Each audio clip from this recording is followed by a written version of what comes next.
এটা কি Maheshpur rail station, Kashiani থানা, জেলার নাম হচ্ছে গোপালগঞ্জ। এটা একদমই একটা আধুনিক রেল স্টেশন। এটার সিস্টেমটাই আলাদা। আসলে এটা দেখতে যে কত সুন্দর সেটা হইলে এখানে না আসলে বোঝা যাবে না। এটা প্রকৃতির চারপাশে যে রূপ আছে এটার রূপ আরও বেশি ভালো। তবে প্রকৃতির রূপ তো এটা আলাদা বিষয়। এই যেটা রেল স্টেশন, এটা একেবারেই নতুন একটা রেল স্টেশন। এটা মহেশপুর রেল স্টেশন, কাশিয়ানী থানা, গোপালগঞ্জ জেলা। এটা এই রেল স্টেশনটা কিন্তু আপনার ভূমি থেকে অনেক উঁচুতে করা। আর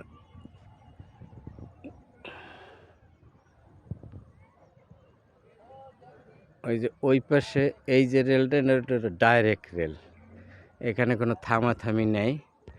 এটা ডাইরেক্ট রেল চলে ওই লাইন দিয়ে। আর এই লাইনটা হয়েছে, এটা হইল লোকালের জন্য। লোকাল এখনো চালু হয় নাই, হয়তো সরকার পরিবর্তন হয়ে যাওয়ার পরে এখন যে নতুন সরকার আসবে তারা হয়তো চালু করবে। আজকে রেল চলাচল বন্ধ, সোমবার। এখানে সোমবার রেল চলাচল বন্ধ, এই কারণে সরকারি ছুটি, এই জন্য রেল চলাচল বন্ধ। মোটামুটি লোকজন আসছে, দেখতে আসছে বিভিন্ন এলাকা থেকে। তো এখানে আসলে আসলে সবাইরই ভালো লাগবে। এটা দেখতে খুবই সুন্দর।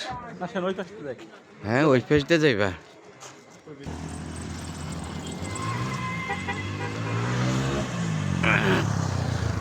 এই যে কিছু স্থানীয় পোলাপান, তারা মোটর সাইকেল নিয়ে খুব আনন্দ ফুর্তিতে আছে। আমার মানে বারবার আমি দেখাচ্ছি যে প্রকৃতির যে একটা নীলা ভূমি, সেটা তাহলে এতই সুন্দর, এতই সুন্দর যে সেটা আসলে না দেখলে বইলে বোঝানো কঠিন। এই যে দেখেন চারিদিকেই লোকজন।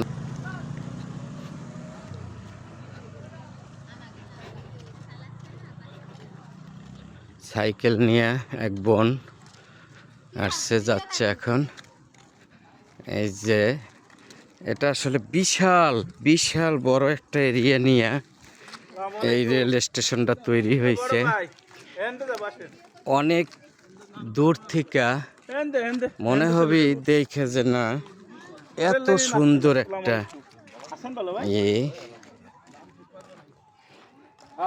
দারুণ একটা স্টেশন। এইটা দিয়ে না, এখানে আসলে 3টে লাইন আছে, 3 লাইনে শুধু এই যে এই লাইনটা দিয়ে রেল যায়, আর বাকি 2টা চলেছে না। বাকি 2টা আরও এটার কার্যক্রম আছে, কার্যক্রম শেষ হওয়া পর্যন্ত এরকমই থাকবে, শুধু এক লাইন দিয়ে চলবে। কার্যক্রম সমাপ্ত হওয়ার পরে লোকালও চলবে এবং ডাইরেক্ট যে ট্রেন আছে ওডিও চলবে। এই যে আমি এখন নিচ দিয়ে হাঁটতেছি রেল লাইনের। এই যে পাথর দিয়ে, পাথর একেবারেই নতুন নতুন পাথর। এই যে এই লাইনটা দিয়েই রেল চলে। আর বাকি যে ওই পাশে একটা লাইন প্লাস এ পাশে একটা লাইন, এই লাইন 2টা বন্ধ। এই যে মাঝখান দিয়ে এটা মনে হয় ড্রেন হবে হয়তো। এটা অনেক দূর চলে গেছে স্টেশন বরাবর থেকে।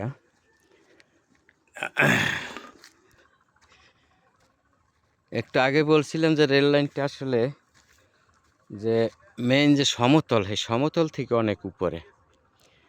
এটা আপনি না আসলে বুঝবেন না যে কত উপরে, এত উঁচুতে সমতল থেকে যে একটা রেল লাইন তৈরি হয়েছে। আর এখানে যখন বালু ফেলায় তখনও আমি একবার আসছিলাম, তখন আরও উঁচু দেখা গেছে, কিন্তু এখন ওটার তো আছে, বসে গেছে। এই জন্য এখন তাও আমার মনে হয় যে 50 ফিট হবে উঁচু। আর চারিদিকে যে এতই সুন্দর দেখতে, আর এতই তাল গাছ, সব জায়গায় তাল গাছ আছে।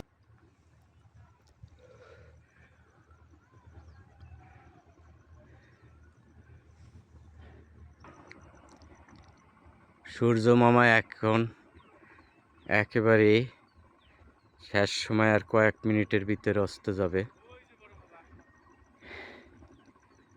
এই যে দেখেন কত সুন্দর, এটা হইল অনেক সুন্দর।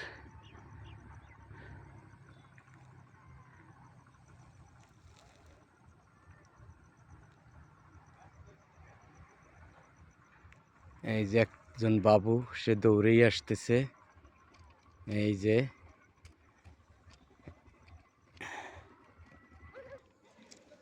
একজন লোক নিচ দিয়ে হাঁটতেছে, দেখেন কত নিচু দেখা যায়, অনেক নিচে, সমতল থেকে অনেক উপরে রেল স্টেশন।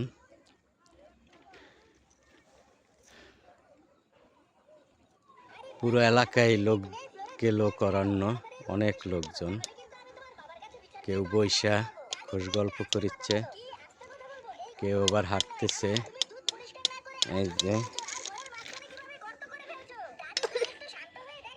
এই যে বাবু আমার মেজো শালিকার ছেলে। আমি আসার পরে সে একাই আসছে বাসা থেকে। সূর্য মামা পুরাই অস্ত যাচ্ছে।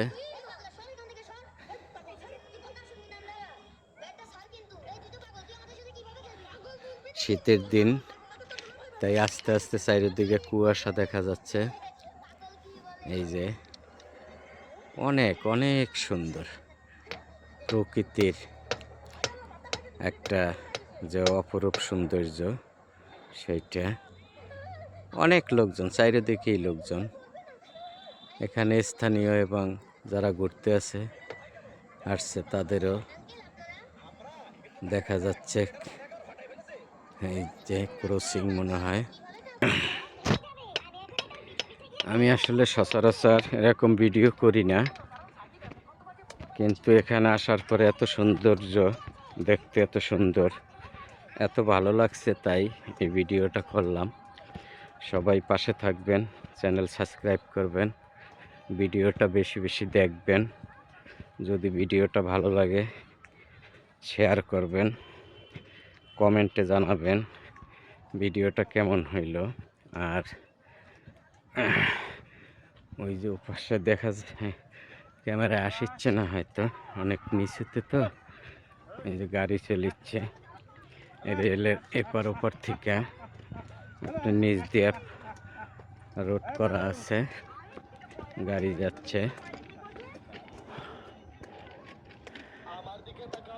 যাই হোক, সব মিলিয়ে খুবই ভালো লাগলো। চারপাশটা আর একবার দেখাচ্ছি। ভিডিওটা আসলে আস্তে আস্তে একটু বড় হয়ে গেছে, তারপরও ভিডিওটা সবাই দেখবেন। যদি ভালো লাগে, কে কোথা থেকে দেখছেন ভিডিওটা কমেন্টে জানাবেন।